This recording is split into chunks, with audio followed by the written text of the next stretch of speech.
That's why this is the only modality you have 2 weeks to do traction. The first one, don't worry about the package deal. Worry about getting the mechanics of the belts and the machines down pat. And then week 2, start putting it together into the whole routine. And that's kind of how we'll run it as well. I just finished telling the other class, practicals and checkouts start pretty quickly on this. Not practicals, checkouts. This checkout takes longer. So the cervical ones don't take very long. The lumbar take a little more time. So you need to allow a little time for that.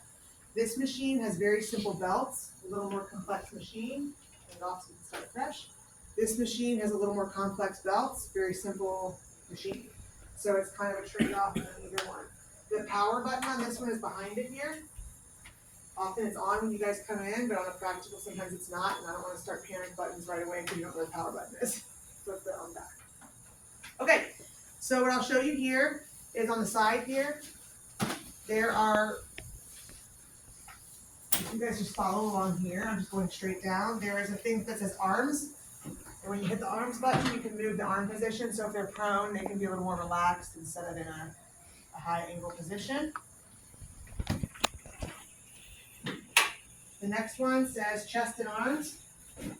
Or chest and whatever. This one adjusts. The next one is our lock unlock for the table. So I'll get to that in a minute. And then you have this wheel, and the wheel just adjusts the tilt of the pelvis through a pelvic bar. Okay? Can't say I've ever used it, but I've wanted one before like that, so I got one. This flips this up. You ought to practice putting this in once or twice. You can also just use your fingers to flip it up. This is going to go down and hook in like this. So I go down and over the bar, and I just slide it into place. And I told the other group this, but while you see, my big flaw with this machine that I would love to have the manufacturers fix is that this is not adjustable. So with some people, I need this down further, but I can't adjust it, so I just have to adjust my patient, even though that's not always what I want to do. Now, with all this set up, here's my split in the table. I'm going to get this right above, and Rachel, could you have a seat here and lie down on your back for me? Round 2. Okay, I'm going to palpate iliac crests to make sure that I'm getting this over her iliac crest. And I'm going with her angles of her pelvis. And I'll put this one on next. Everybody wants to put this through here. This is just a pull on. Okay, don't try to put this through here. What's going to happen is you're going to rip it off. Takes a lot of repetitions. Once you've been through it a few times, it starts to become a little more intuitive, but it takes a couple times messing with it before you get there. Okay?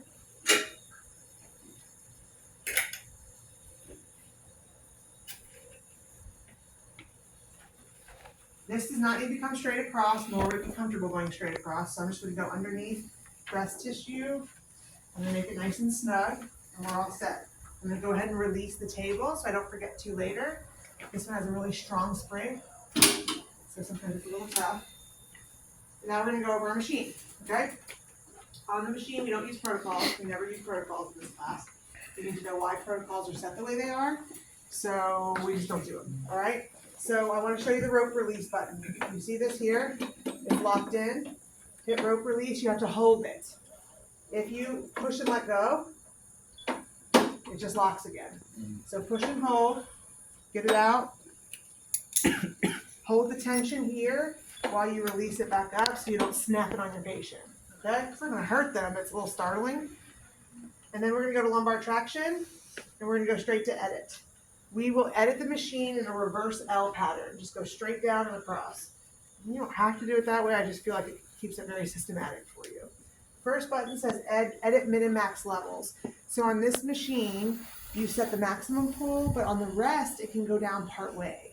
So it's not just a pull or no pull. I can set the pull and relax halfway. I like that. For a disc, if I'm going to give a nice stretch to open up that space, I'd like it to not compress all the way back in. So on the rest, I'm taking the pressure off her tissue, but I'm not letting it fully go back in. Okay? We just decided that Rachel weighs 120 pounds because I'm not going to have her say that to the entire class. You guys will say it to each other and you need to be okay with that. Or at least pick what number you're going to lie about. I don't really care. It's not my business, but for our patients, we need to be aware of that. So half of 120 is 60, half of 60 is 30, so I picked 40 to start at. So So I hit my max level and I hit 40, and then there's this little back arrow. That's how you go back to the previous one. I can set my min level. I'm going to set it at 20. There's no research that I have found that indicates what you should set the min at. So I like it to be a part way. So I tend to think around 50% of a back off. That's not exact. If you decided to go from 40 to 30, I can't say that's wrong. The times I would change it is if my patient feels like it was getting a little strong by the end, I might need a little more back off in between. Okay, that's all the things I can think about. This arrow takes you back to your previous screen. Home takes you to start over. So I want to go back arrow. The next thing I have is edit, hold, and rest times. Okay, the middle one says TX for treatment. That's what I'm going to adjust. I'll tell you about the other two in just a second. It defaults to 60 hold, 20 rest. That's great for pretty much any condition you want to treat. So there's really no reason to change that. But then, of course, I'm going to ask you, why didn't you change it? 60 seconds recall is an appropriate enough length to do intermittent with a disc. So we can still stay on that. And there's no reason on any other condition we can't have that hold. There is also no research to show what the rest time should be. So some people do 50%. Some people will change it to 30, 60, 30, 30, 15, whatever they're doing. I just leave it because I would prefer it be holding longer than it's resting, and that's enough time to give it a little rest and go from there. So not a whole lot of active science.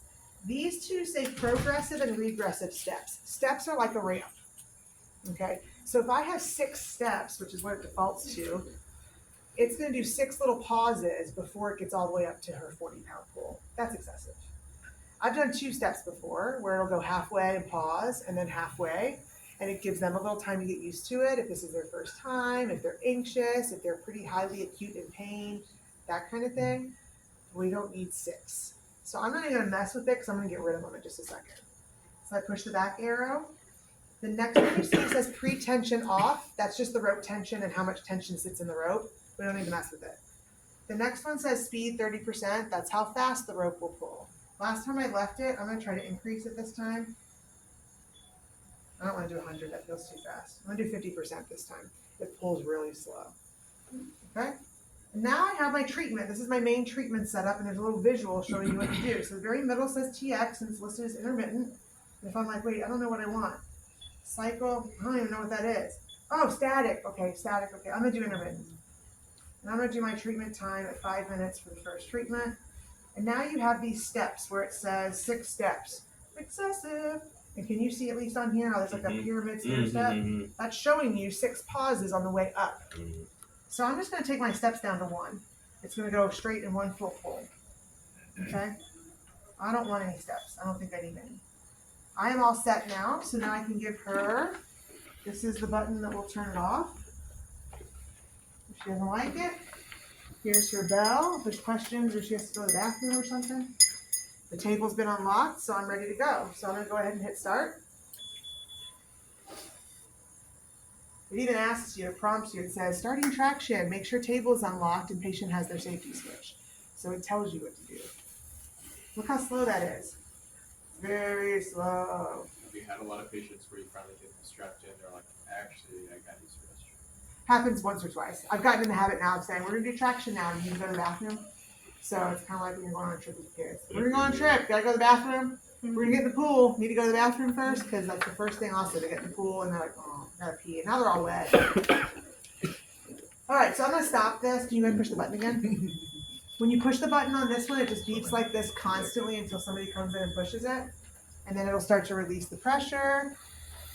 All right, remember I'm doing all the fancy stuff about my patient care next week or on Thursday and Tuesday in lab. Right now I'm just showing you the setup of the machine.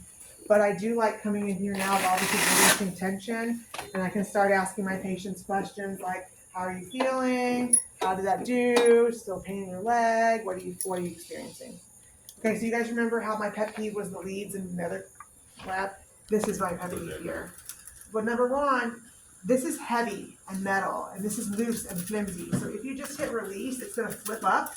And if it knocks into this and cracks it, you owe me $8,000. Nobody has money for that. So my point is, make sure you hold this as you do the release so it goes in control. That's it.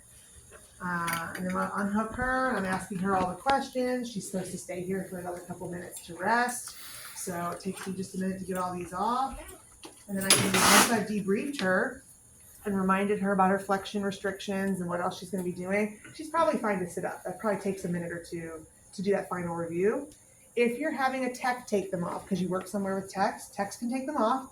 I'm usually like, hey, Andrew, can you take Rachel off? Just check with her to see where her pain is in her leg now and what her pain level is. But she needs to lay there for 2 minutes before she gets up. Okay. I would hope, this is a little weird, my finger. I would hope I've either trained my tech to say, make sure she rolls to the side and sits up, or I've at least made sure Rachel knows to do that. I try to always take my patients off the first time because I need to see their reaction to traction the first time. And then I can have cued her to roll to her side, sit up, keep your back straight, all that stuff. All the things. Okay? All right, that's it.